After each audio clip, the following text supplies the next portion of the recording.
which, Just don't buy them at the dollar store. yeah, don't buy junk at the dollar store. Gotta keep them out of the sun. Got to keep everything out of the sun. That was one of the first 3 things we said. You got to keep your stuff dry, keep it out of the sun. Because he's right, no matter what plastic you're using, no matter what glass you're using, if it's exposed to sunlight, you're killing the food inside.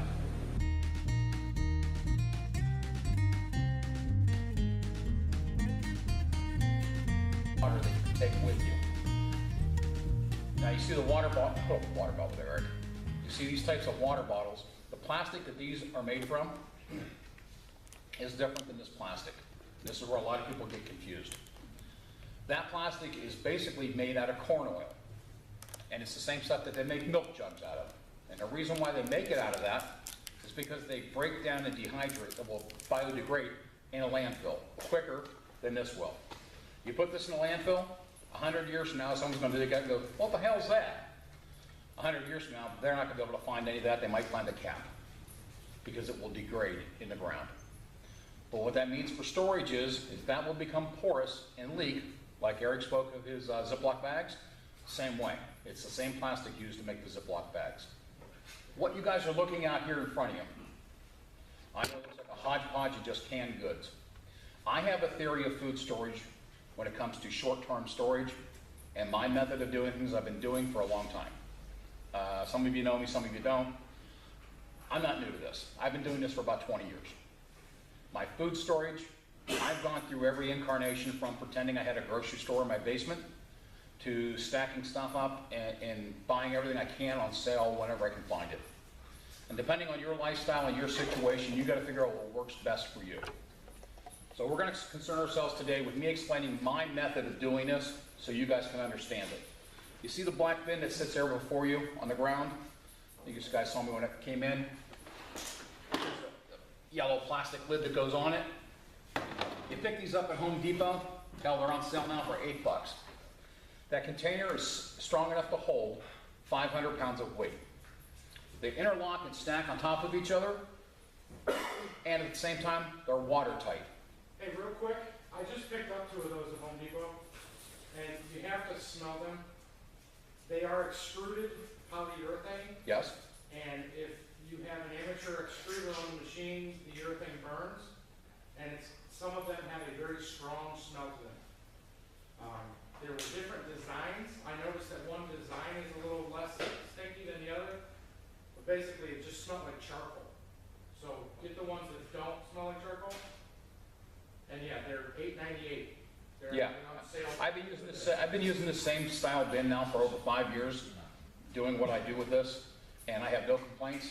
In fact, they're part of my bug out plan, because 3 of these and a piece of plywood makes a really nice elevated bed for my fat ass. So, that being said, when it comes to food storage, always trust a fat man. Never trust a skinny chef, okay? That's a joke, you're supposed to laugh. All right, that's 2 of you. Okay. My theory of how this works is in my storage bins. I have 6 of them, and I rotate them. Every month, I go through 1 bin.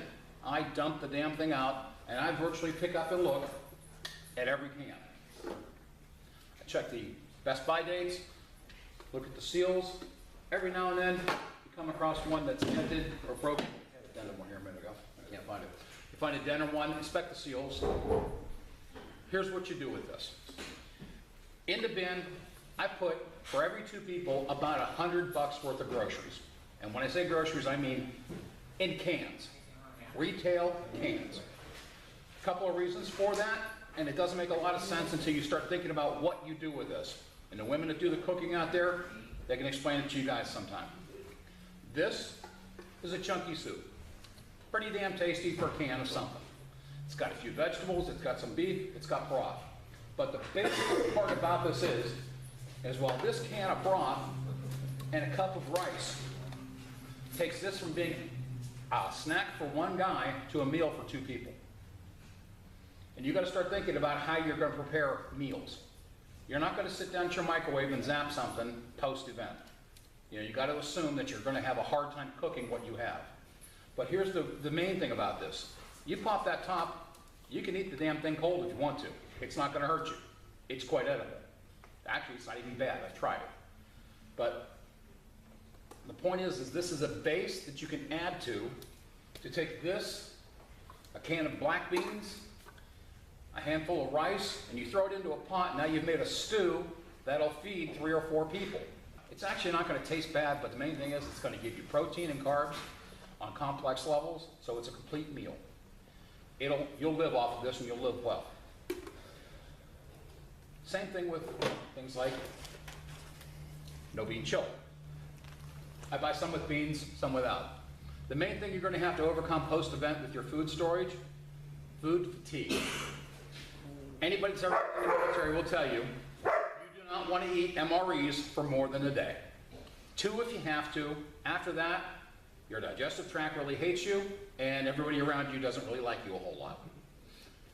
It's the same situation. You can get really tired of eating food that all tastes and looks and smells the same. That's another reason why this is done up. There's everything from, here we go. Clam chowder, there's the dented can. In my storage going through this is a can that I wouldn't put back in there. And I would take like this can of black beans and say it's out of date. So once a month when I dump out this one bin of cans and go through them all, I pull out all the ones I'm going to remove from the bin, put everything else back in. And I take the 3 or 4 or 5 cans, whatever it is, and I immediately go down to the Big Chicken, Giant Eagle, or wherever you're going for your food, and I buy the exact same cans of what I have. And I buy it at one time and get a receipt for it. There's a reason for that, so if you pay attention, you'll understand. You get a receipt for the exact same things you got because you just bought the replacements. Now you take this food, set it aside, and you're going to donate it or you're going to eat it. When I say donate it, I don't eat a whole lot of black beans, although I do like them. And I like clam chowder, but I may not want this can of clam chowder. I may have 5 of them in my pantry in the kitchen. But the point is you either put this in the pantry or your kitchen and eat it before it goes bad, because the truth is it's only 6 months to 2 years old. It's fine. It's not going bad. You still got another 6 months to eat it. So if you don't want to eat it, donate it. Get down to the church, get down to the food kitchen, and donate your 6 cans of food you have and say, here, I brought you these, here's a receipt. Would you please write me a receipt for the donation? Every charity knows to do this because it's needed for a tax write-off. The point is, every month you're going to have a donation like this with their cash register receipt for the current value of its replacement, not for what you paid for it 2 years ago, which way prices of food go up, that's nice to know. Now you have a tax deduction with the documentation to back it up. IRS won't argue with you. You can do this all you want, and they'll look at you and smile. It's a way to spread some good karma forward.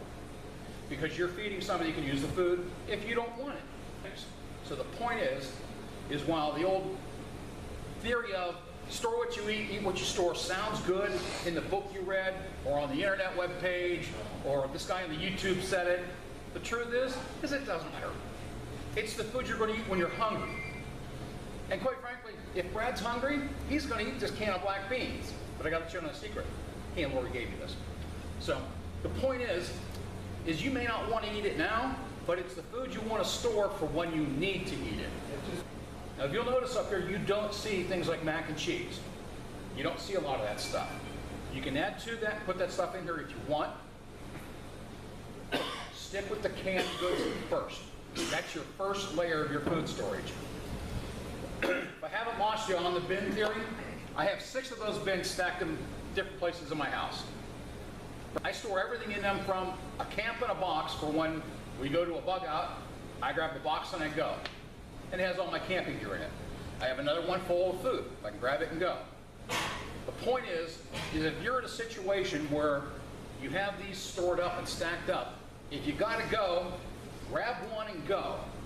And you know that you have enough food for your family for 30 days. Regardless of what happens, worst case scenario, you may have to figure out how to carry it all in a backpack later, but when you're throwing it in your car or your truck and you're going down the road, you got 30 days worth of food. If you're going to your cousin's house three states over or 100 miles away, it's nice to show up with 30 days of food. They'll be a whole lot happier to see you. Because whether you're in the microcosm of where your event happened, or if you're out of the zone of it, but it's still affected by it, having 30 days worth of food is going to make a whole lot of difference in your life.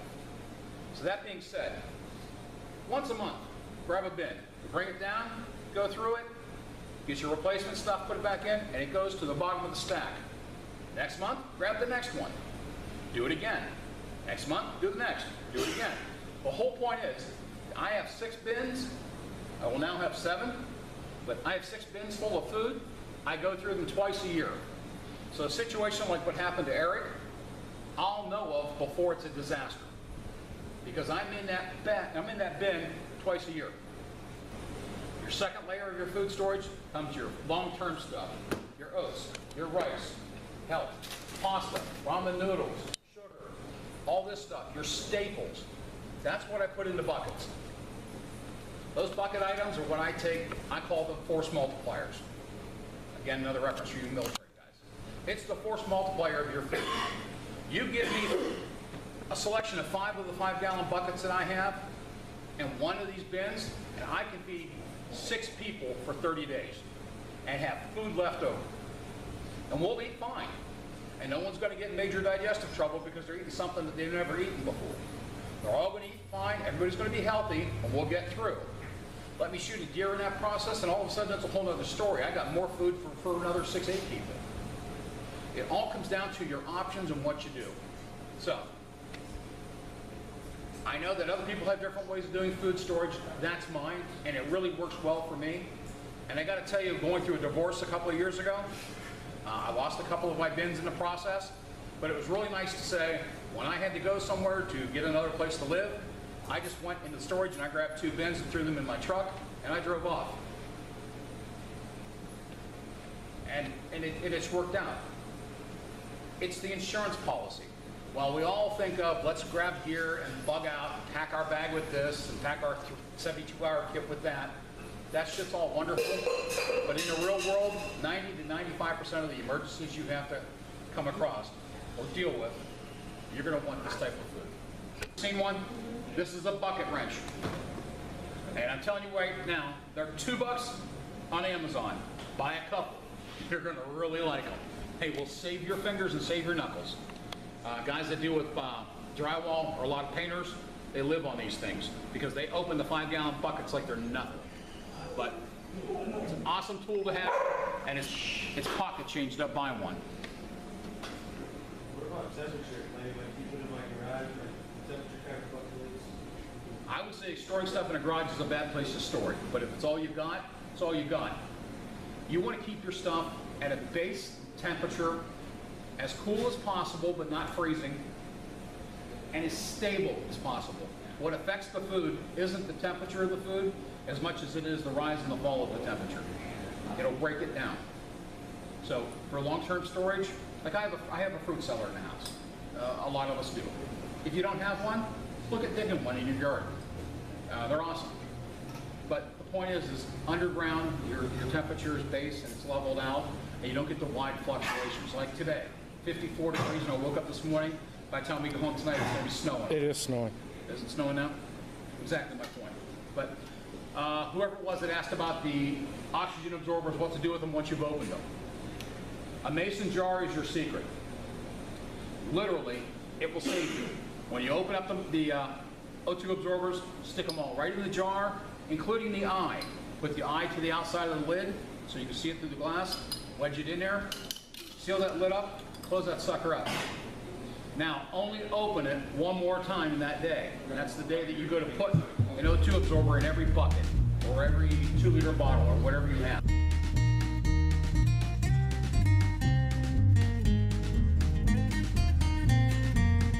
Just don't buy them at the dollar store. Yeah, don't buy junk at the dollar store.